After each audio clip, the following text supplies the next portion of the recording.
आप सबका स्वागत है, खैर मकदम है आज की महफिल में। आधा वर्ष है दोस्तों, मैं रवि वैद आज हाजिर हुआ हूँ परछाई का चश्मदीद प्रवाह बनने को। परछाई इस्मत और मंटो की ये एक कहानी है दोस्ती की जो 6 साल तक चली। हमने इसमें कुछ हल्के फुल्के लम्हात को समेटने का कोशिश की है। इस्मत चुगताई की नुमाइंदगी संबित्रमता मलिक कर रही है और मंटो की नुमाइंदगी हमारे प्रिय सुहास भटनागर जी। तो स्वागत है।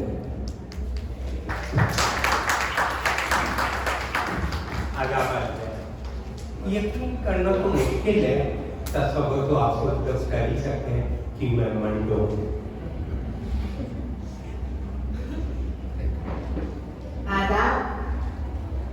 और मैं इस्मत चुगताई मंटो भाई की इस बतावा। ये जो मैंने आदाब हुजूर को अर्ज किया है, मंटो भाई भी उसका हिस्सा है। हम दोनों की जग जाहिर है। पहले मंटो भाई अपनी सुनाएंगे, या मैं।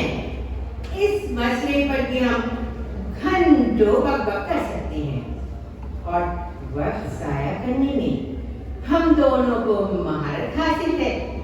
पहले तो हम दोनों पहले मैं करेंगे, फिर पहले आप करेंगे। वक्त जाया होना तो लाजमी है। वैसे भी मुझे एक शिकायत भी है।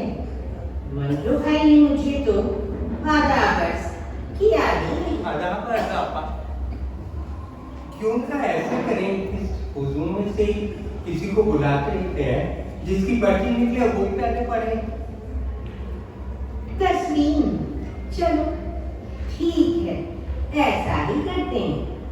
पता नहीं क्यों मुझे इसमें भी साजिश की बू आई। तुमको तो मुझ पर कभी यकीन होता ही नहीं। कम से कम इस हुजूर के सामने तुम्हें इज्जत रख लो। पर्ची चाहे किसी की भी हो, पढ़ूंगी तो मैं। फिर पर्ची निकालने का क्या फायदा? नहीं तो तुम्हारी भी चलने देती हूँ, नहीं तो मुझ पर दामन लगाओगे कि मैं तुम पर हावी हो जाती हूँ। देखो ना, देखो वो मोहतरमा मुझसे रूबरू होने को बेताब है। उन्हें ही बुला लेते हैं। आइए आप आइए।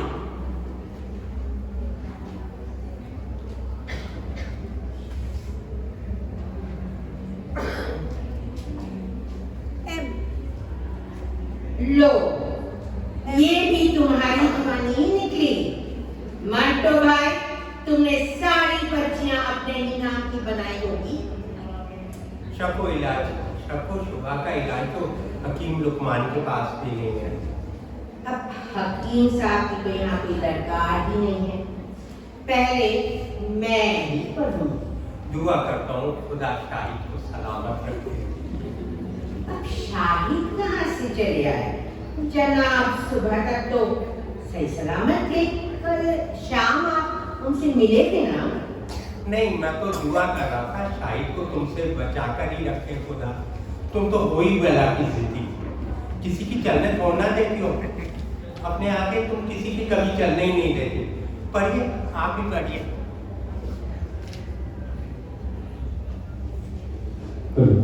मैं महज एक औरत ही नहीं, एक छांव से लबरेज दरख्त भी हूँ। ये कायनात तो कर्जदार है मेरी, परछाई इस्मत की बातों में। लगता है मंटो की और मेरी किस्मत एक ही कलम से लिखी गई है।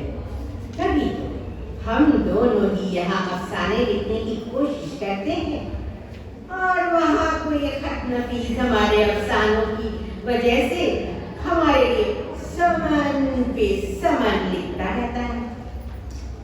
वैसे अगर मेरी और मंटो की बात की जाए तो कायनात 3 तबकों में बटी हुई है।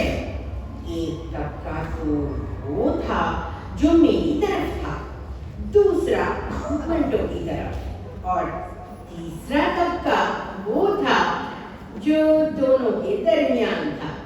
ये तीसरा तबका जज्बाती तौर पर इतना नाजुक था कि वो इन दोनों में से किसी की भी नाराजगी की जहमत उठा ही नहीं सकता था।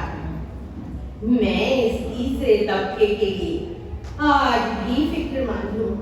अगर पहले दो में सुलह हुई होती तो मंटो और मेलिका के वास्ते रजामंद हो गए होते। माकूल तबका तो हमेशा ही करवा रहा है बेचारा। चलिए आजकल की लड़कियों की भी कुछ बात कर ली जाए। मेरा ये ख्याल है कि 16 आने खड़ा है कि अगर मैं जरा सी भी कोशिश करती तो आज ये फैशनेबल लड़कियां मेरी खिदमत में रहती। क्या पता कब मैं खूबसूरती से मुतालिक कोई जुमला ही छोड़ दूं या फिर बता दूं लड़कों को टंगड़ी अड़ा कर नए अंदाज में किस तरह गिराया जाता है। चाहती तो मैं ये भी हूँ कि जवान लड़कियां अपने बैग में मेरी तस्वीर जरूर रखा करें। इससे उनकी हौसला अफजाई तो होगी। सड़क पर तफरी करते रोमियो के भी हौसले बस हो जाएंगे। हाँ, मंटो की तस्वीर के साथ रखें तो लड़कों के नापाक इरादे भी पता लगते रहेंगे। ख्याल नहीं, अगर दोनों तस्वीरें साथ रखी तो बैग तार तार भी हो सकता है। यकीनन दोनों तस्वीरें एक दूसरे से भिड़ेंगी। इस बात से तो इनकार नहीं किया जा सकता मौजूदा दौर की फैशनेबल लड़कियां मेरे सामने तो पानी भरती है। कहाँ मैं और कहाँ ये लड़कियां, जमीन आसमान का फर्क है। वो तो साफ नजर आता है मेरे को। अगरचे मंटो ने सफिया से शादी न की होती तो उनके दरवाजे पर मातम ही रहता। मैं तो कभी राजी होती नहीं और बाकी औरतें अपनी लड़कियों को आगाह कर देती कि मंटो के घर की तरफ देखना भी मत। बड़ी बुरी नजर है मुझे की। मुझे तो लगता है बुरी नजर वाले तेरा मुंह काला जुमला मेरी जैसे किसी औरत का भी रहा होगा, वरना मशहूर होता क्या। वो तो है। मेरे बचपन की बात की जाए तो मैं घर में छोटी सी थी, पर दिन भर भाइयों और उनके दोस्तों के साथ मार कुटाई में गुजार दिया करती थी।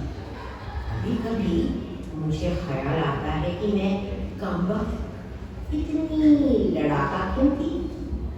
उस उम्र में जब मेरी और बहनें आशिक जमा कर रही थी, मैं अपने पराए हर लड़के और लड़की से जुदम पैजार में मशगूल थी। वैसे भी हैदराबाद के लोग मेरे और मंटो के लिए फिक्रमंद रहे हैं।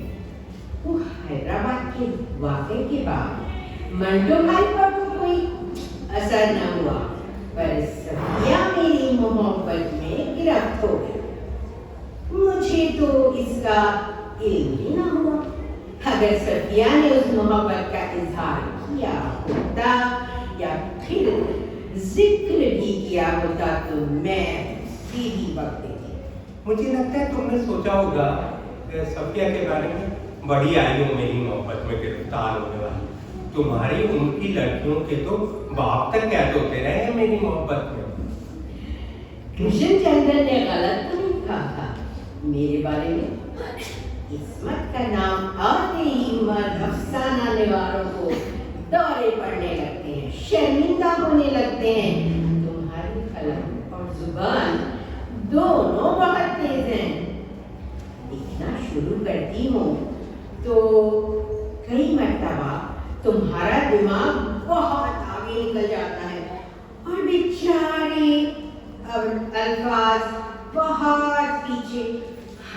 आधे रह जाते हैं। तुमको तो लिखने के दौरे पड़ते हैं, ना लिखे तो महीनों गुजर जाते हैं, जब दौरा पड़े तो सैकड़ों सफे कलम के नीचे से निकल जाते हैं। शायद ने एक बार जिक्र किया था मेरे से, इस्मत को खाने पीने नहाने धोने तक का होश नहीं रहता, बस हर बार चारपाई पर कोहनियों के बल पहुंची लेती अपने टेढ़े मेढ़े आराम विमला से बेनियाज पद में कामसुख के ख्यालात मुंतकिल करती रहती है। मेरी जिंदगी का शायद कोई हिस्सा ऐसा होगा जो मंटो भाई से छुपा रहा होगा। ये भी तो मंटो भाई, आपने ही तो मेरी बाबत कहा था कि मुझे बर्फ खाने का बहुत शौक है। बिल्कुल बच्चों की तरह डली हाथ में लिए दांतों से कट काटती रहती हूँ। मैंने अपने बाज अफसाने भी बर्फ खा खा कर लिखे हैं। मेरे लिखने का तरीका मुख्तलिफ है। एक हाथ में फाउंटेन पेन और दूसरे हाथ में बर्फ की डली और सामने तकिए पर काफी खुली हुई। सामने रेडियो ऊंचे सुरों में चिल्लाता रहता है। मजाल है जो मेरी कलम और मुंह पर कोई असर हो आवाज का, दोनों खट्टा खट चलते रहते हैं। अफसाना पूरा हो गया। मैंने कुछ गलत तो नहीं कहा था? गलत तो मंटो कभी कहते ही नहीं। असल में तो मेरी कलम और जुबान दोनों बहुत तेज हैं। बातें करती हूँ तो लफ्ज़ एक दूसरे पर चढ़ जाते हैं। सुखी बंगाने की खातिर अगर कभी बावर्ची खाने में चली भी जाऊं तो मामला बिल्कुल चौपट हो जाएगा। तबीयत में चूंकि बहुत उजलत है, इसलिए आटे का पेड़ा बनते ही सीकी सिकाई रोटी की शक्ल देखना शुरू कर देती हूँ। आलू छिले भी नहीं गए, लेकिन उनका सालन मेरे दिमाग में पहले ही तैयार हो जाता है। लेकिन इस हद से बढ़ी हुई उजलत के मुकाबले में मैं बड़े ठंडे इत्मीनान और सुकून के साथ अपनी चीज़ फ्रॉक सीखी हूँ। मेरी कलम लिखते वक्त इमला की गलतियां कर जाती हैं, लेकिन नन्ही के फ्रॉक सीते वक्त मेरी सुई से हल्की सी लघुजिश भी नहीं होती, न पेचीदे टाँके होते हैं। हर मजाल है जो कहीं झोल हो। हाँ, मुझे बखूबी याद है एक दफा बम्बई में जब तुम्हारी बच्ची सीमा को काली खांसी हो गई थी, तुम पूरी रात जागती रहती थी और हर वक्त खोई रहती थी। ममता माँ बनने के साथ कोख से ही बाहर आती है। वाह वाह वाह, क्या फलसफा बयां किया है, ध्रुव के इक्के की तरह। जी, आपका बहुत बहुत शुक्रिया। मेरी और मंटो भाई की 5-6 बरस की दोस्ती में ऐसा तो कोई वाकया था ही नहीं जो काबिले जिक्र ना हो। फहाशी के इल्जाम में एक दफा हम दोनों गिरफ्तार हुए। मंटो भाई को तो पहले 2 दफा का तजुर्बा हो चुका था, लेकिन मेरा पहला मौका था। भलाई तो मैं बहुत इत्तेफाक से गिरफ्तारी गैर कानूनी निकली। पंजाब पुलिस ने हमें बगैर वारंट के ही पकड़ लिया था। दूसरी तरफ मुझे खुशी भी हो रही थी। बचपन से ही मेरी ख्वाहिश थी कि मोटे ताजे खूंखार कैदियों का दीदार करूं। छूटने पर मायूसी और खुशी का मिला जुला जज्बा मेरे चेहरे पर था। बकरे की माँ कब तक खैर मनाती। आखिर हम दोनों को लाहौर की अदालत में हाजिर होना ही पड़ा। बम्बई से लाहौर तक का सफर काफी लंबा था। लेकिन शाहिद और सफिया साथ थे। पूरे सफर के दौरान हंगामा रहा। शाहिद और सफिया मंटो भाई को और मुझे चिढ़ाने के खातिर दोनों एक तरफ हो गए। हमारे अफसानों पर हमला करते रहे। और तो और सफिया और शाहिद ने खैर खाने के नक्शे का भी हमें तस्वुर कराया, जैसे दोनों बहुत तजुर्बेकार हो। एक तो अदालत की फिक्र, ऊपर से ये दोनों मन तो किया दोनों को रेलगाड़ी से धक्का ही दे दूं। फिर मैं भी झल्ला कर कहा, चाहे सूली पर चढ़ा दे, लेकिन यहाँ हलक से अनहलक, मतलब मैं ये सच हूं और मैं ये खुदा हूं ही निकलेगा।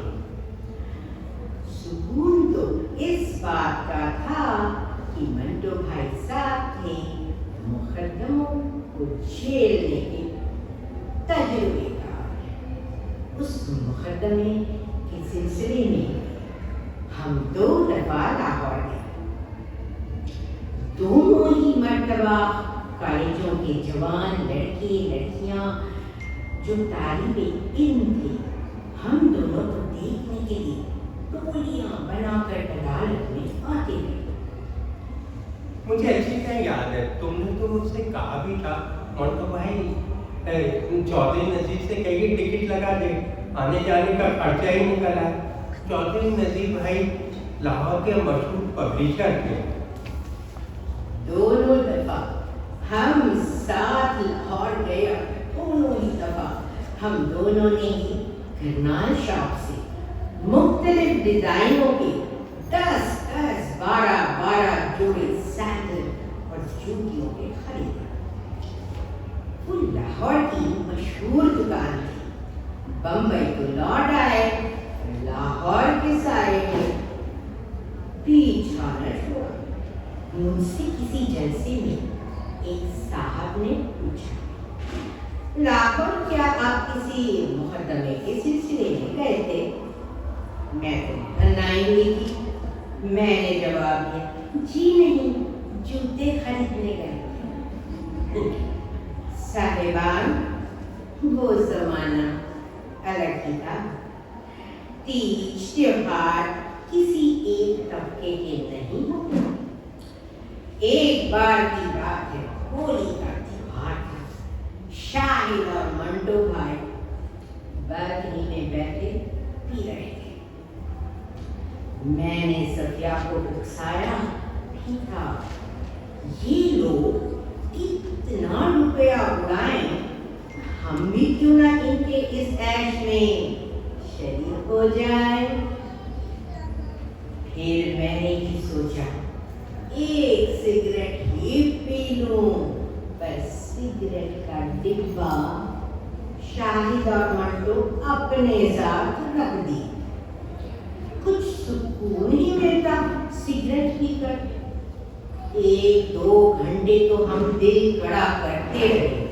सफिया बर्फ ला कर मुझे देती रही, जिससे मेरा मिजाज कुछ ठंडा रहे। उतने में ही हुल्लड़ सा मचा। अब सुनिए, और फिल्मिस्तान से प्रोड्यूसर एस मुखर्जी और उनकी भारी भरकम बीवी शती देवी और कुछ दूसरे लोग भी इस पर हम पर हमलावर हो गए। चंद मिनटों में ही हम सबका हुलिया नाकाबिल शिनाख्त था। तो चलो मेरी तवज्जो विस्की से तो हटी, पर आओ सफिया, हम भी उन पर रंग लगाए। हम सब होली खेलने बाजार में निकल गए। चुनांचे बंदर रोड पर बाकायदा होली शुरू हो गई। नीले पीले सब्ज और काले रंगों का छिड़काव शुरू हो गया। मुझ पर तो हुड़दंग सवार था। मैं तो बचपन से ही हुड़दंगबाज थी। एक मोटी औरत जो पास से गुजर रही थी, मैंने उस पर तारकोल का लेप कर दिया। मुझे अजीम एक भाई का ख्याल आ गया और उनकी आवाज मुझ पर हावी हो गई। मैं जर्नलों के अंदाज में बोली, चलो परी चेहरा के घर पर धावा बोली। मेरी ये बात सबको बहुत पसंद आई। नसीम बानो का घर था भी आसपास। नसीम बानो को हम परी चेहरा बोलते थे, ठीक बिल्कुल परी जैसे। उन दिनों वो हमारी फिल्म चल चल ले नौजवान में काम कर रही थी। जी हाँ, फिल्म चल चल ले नौजवान। नसीम अपनी आदत के मुताबिक पूरे मेकअप में थी और खूबसूरत रेशमी जॉर्जेट की साड़ी पहनी हुई थी। वो और उसके खाविन एहसान हमारा शोर सुनकर बाहर आया। मैं तो रंगों में दिखती भूतनी लग रही थी। मैंने सफिया से कहा, सफिया, नसीम वाकई हसीन औरत है। मंटो भाई, तुमने नसीम की तरफ देखा और आंखें भरते हुए क्या कहा था? हुस्न तो है लेकिन बहुत ठंडा। मैंने भी ऐनक के रंग जमे शीशों के पीछे से आहिस्ता से कह दिया था, सफरावी तबीयत के लिए ठंडी चीजें मुफीद होती है। सफिया को मेरी बात पसंद आई।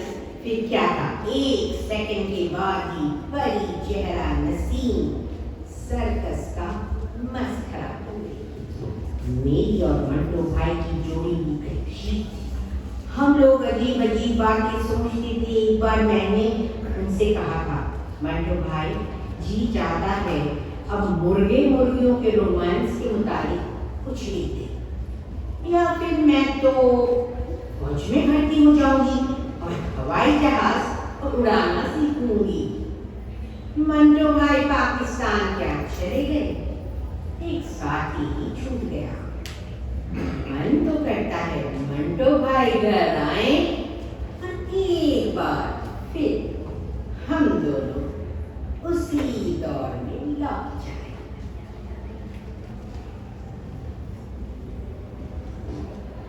एक बार तारीख, वजनी सा दस्तावेज और उसकी हिफाजत करता खुदा, काफी उसे जिंदगी नामा कहते हैं।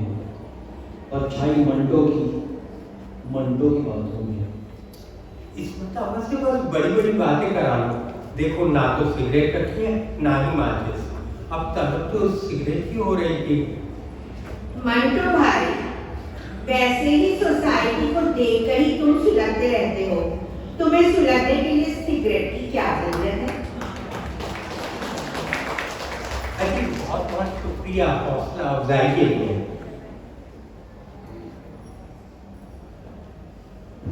साहिबान,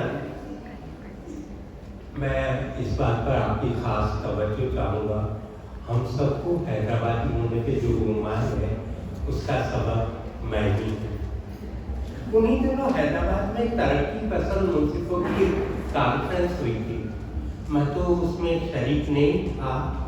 मैंने हैदराबाद के एक पर्चे में रुदात पढ़ी थी। उसमें लिखा था कि वहाँ की बहुत सी लड़कियों ने इस्मत को घेर कर सवाल किया, आपने मंटो से शादी क्यों नहीं की। मुझे मालूम नहीं ये बात दुरुस्त भी है या नहीं कि इस्मत ने उल्टे उस लड़की से सवाल किया, क्या मंटो कुंवारा है? तो उसने जरा तंज भरे अंदाज में कहा, जी नहीं। वह मोहतरमा इस्मत के बयान के मुताबिक कुछ खिसियानी सी होकर चली गई और खामोश हो गई। आप सब भी हैदराबादी हैं, इस नाते मैं अर्ज करना चाहूँगा, वाकयात कुछ भी हो, लेकिन ये बात गैर मामूली तौर पर दिलचस्प है कि सारे हिंदुस्तान में सिर्फ हैदराबाद ही एक ऐसी जगह है जहाँ के मर्द और औरतें इस्मत और में शादी की मुताबिक फिक्रमंद रहे। मैं आगे शुक्रगुजार हूँ सबका। एक जाती ख्याल आपसे साझा करना चाहूँगा।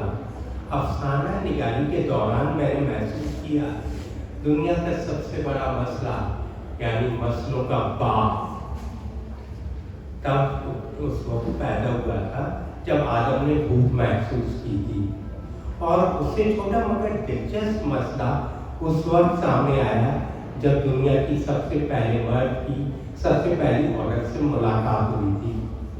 ये दोनों मसले, जैसा कि आप वाकिफ हैं, दो अलग अलग किस्म की भूखें हैं जिनका आपस में गहरा रिश्ता है। यही वजह कि हमें इस वक्त जितने मसाइल नजर आते हैं उनके मुद्दे में ये दो भूखें ही मौजूद हैं। मेरे अपने अफसाने हजरत की किरदार सौगंधी मेरे जहन को छू लेती है।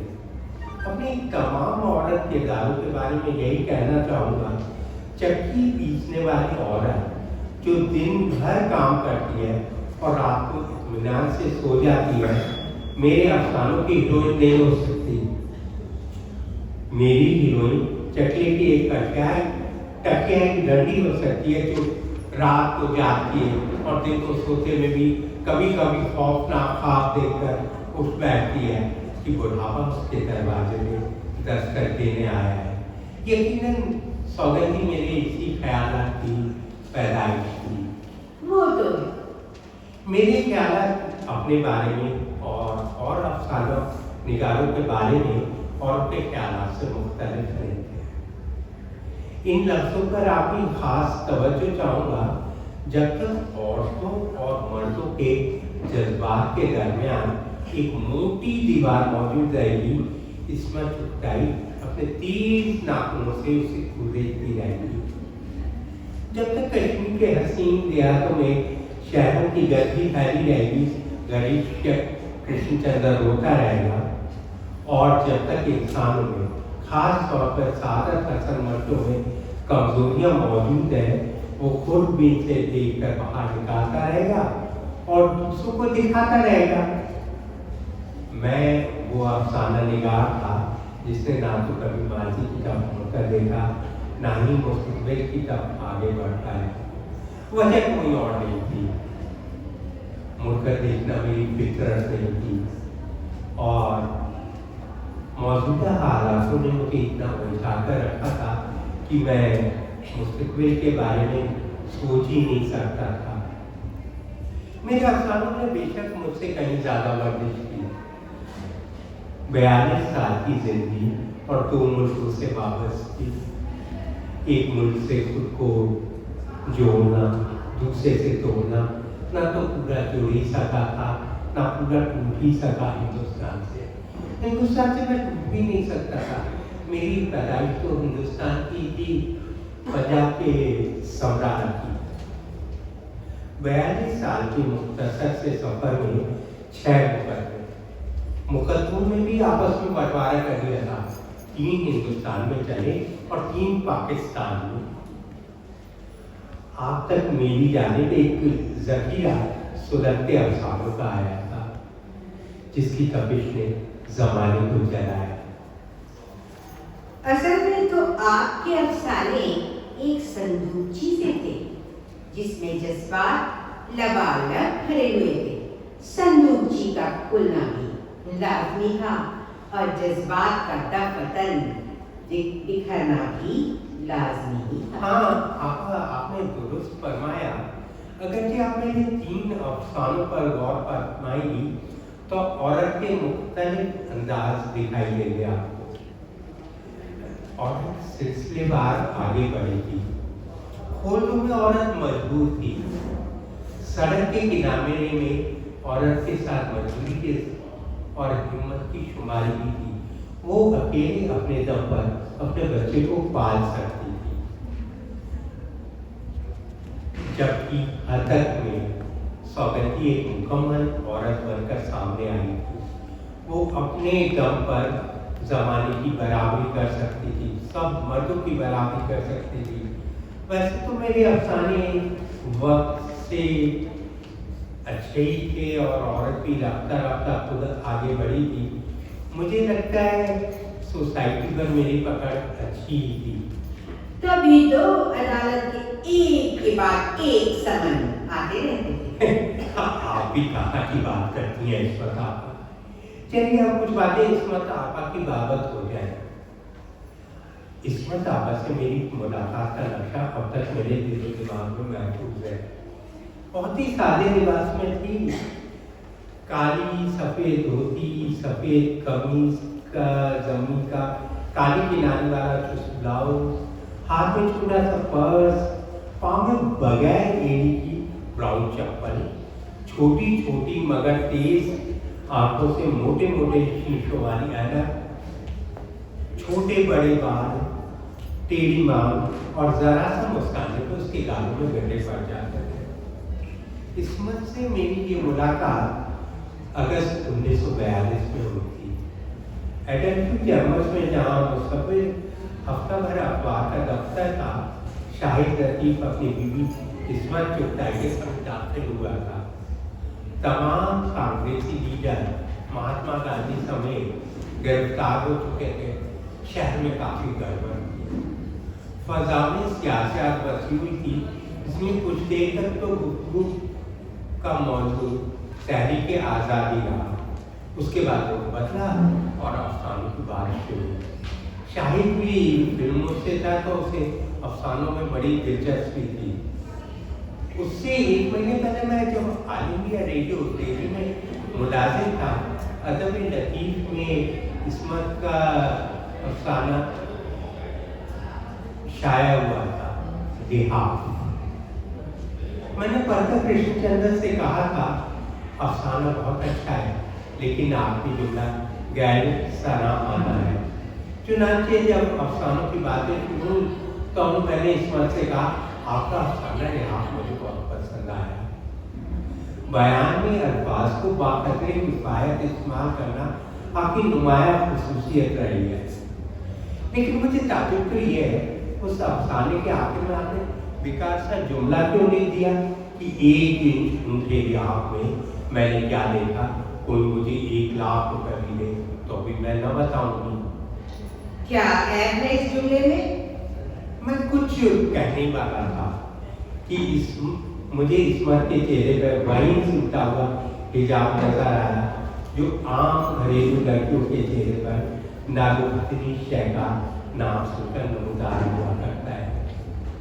मुझे इससे सख्त नाउम्मीदी हुई, इसलिए कि मैं रियाब के तमाम जुजियात के मुताबिक उससे बात करना चाहता था। इस्मत जब शाहिद के साथ चले गई तो मैंने दिल में कहा, यह कमबख्त तो बिल्कुल औरत नहीं थी।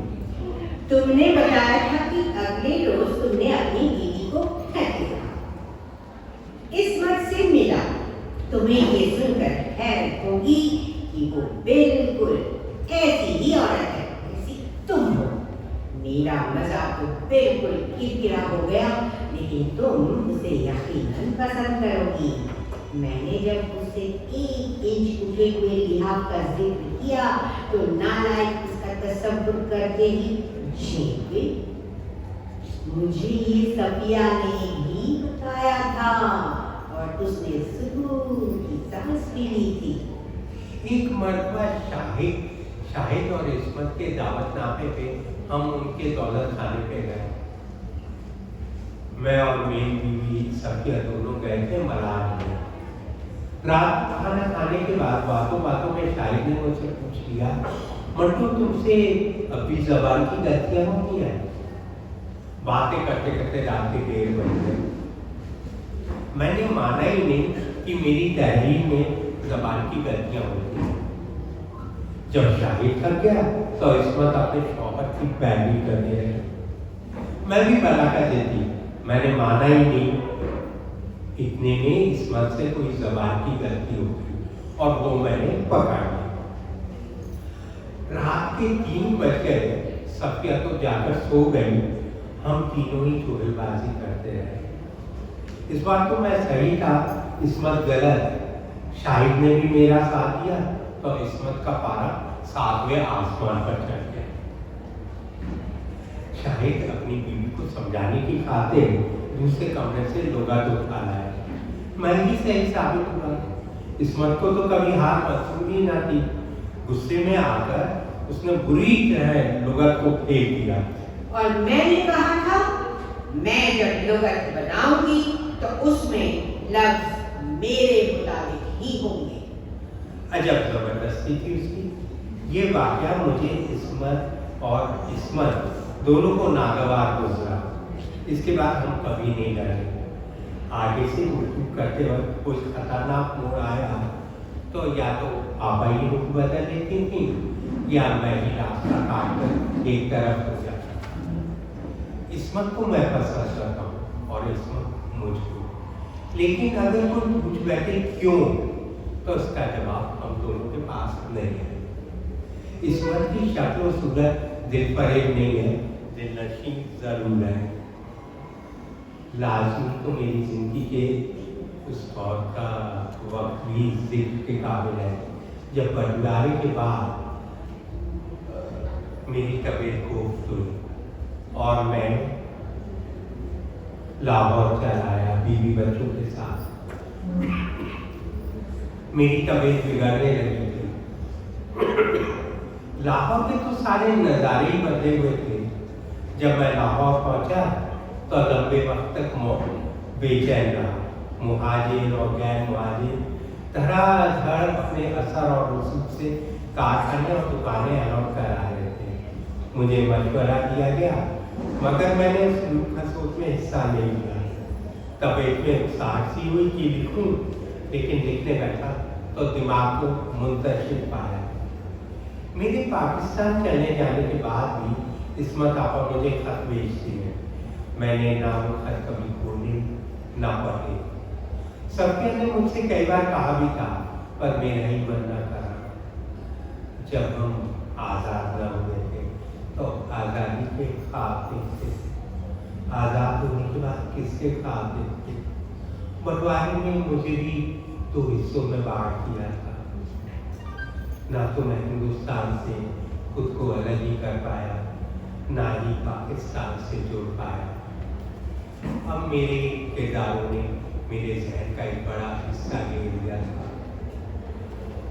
हर वक्त जहन में चाय करनी रहती थी। दरवाजे में दस्तक मुझे आखिरी वक्त का इल्हाम देती थी। मुझे अपने आखिरी वक्त का इल्हाम भी अजीज था। मैंने तो अपना खतवा भी खुद ही लिखकर रख लिया था। बाद में खुदा जाने कौन क्या लिखकर पट्टी लगा दी। मुझे अपने जज्बात ही चाहिए थे, अपने कर्तव्य पर।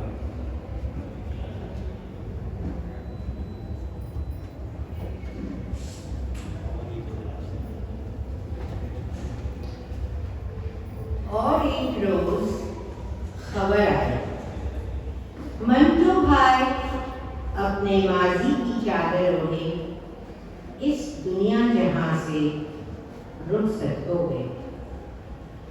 मंटो भाई जैसा दोबारा पैदा हो ही नहीं सकता। मंटो की रूह को उसके मुताबिक जिस्म कहाँ मिलता। वैसे ही हर ख्वाहिश को हकीकत बगैर मैसर नहीं होती।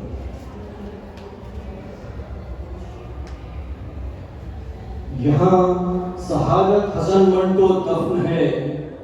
उसके सीने में फने अफसाना निगारी के सारे असरार और रुमूज दफन है। वह अब भी मनो मिट्टी के नीचे सोच रहा है कि वह बड़ा अफसाना निगार है या खुदा। शहादत हसन मंटो 18 अगस्त 1954।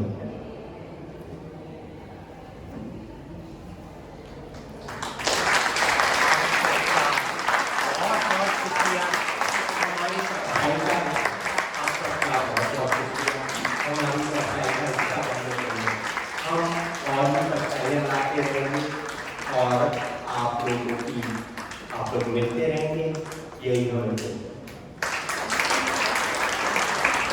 अब तो स्क्रिप्ट के दौरान संगीता जी ने कुछ सोचा था and I was surprise when she suddenly attack. Oh my God, यही बताएंगे क्या हुआ।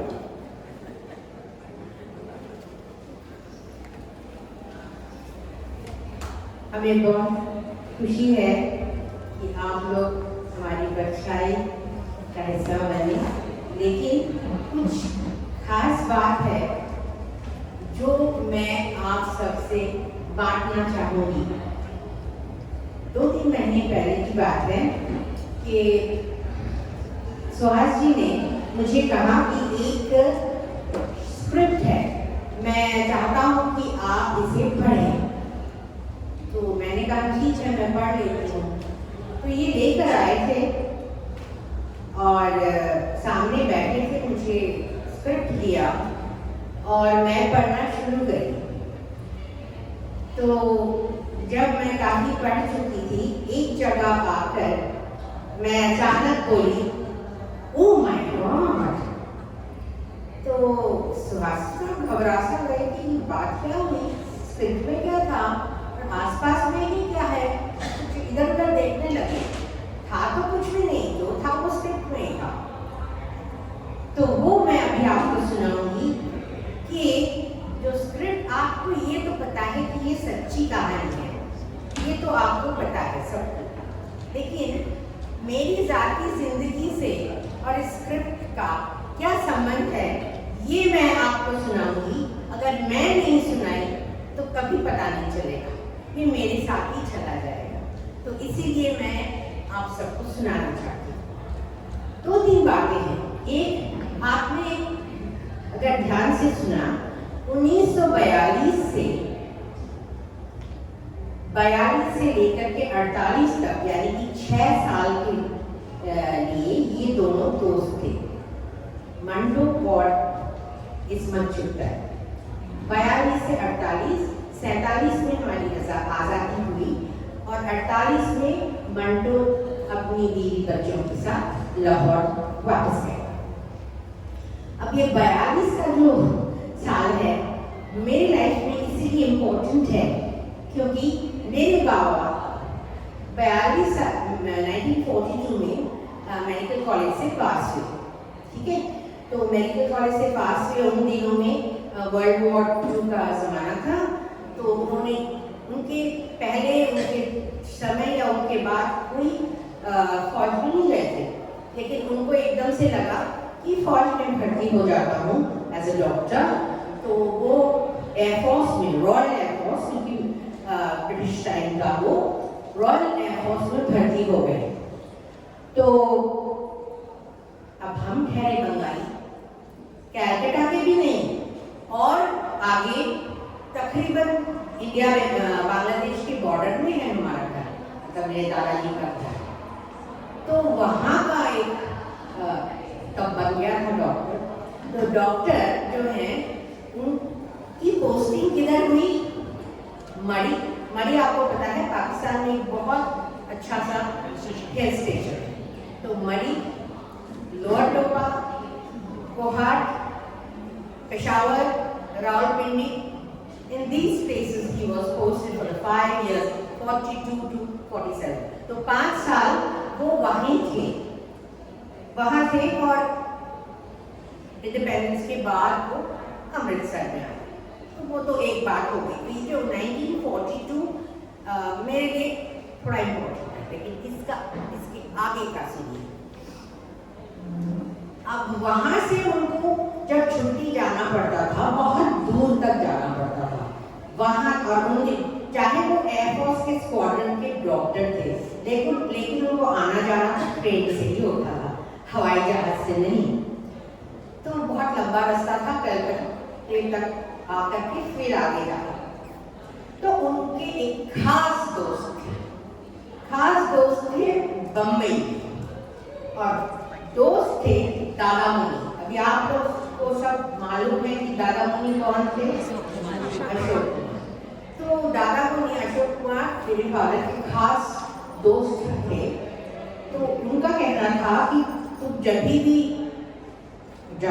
जाते हो घर, एक 5-6 दिन मेरे पास रुक के जाना और फिर चले जाओ। तो 1943 में भी गए, रुके। ठीक है, अभी 1944 की बात है।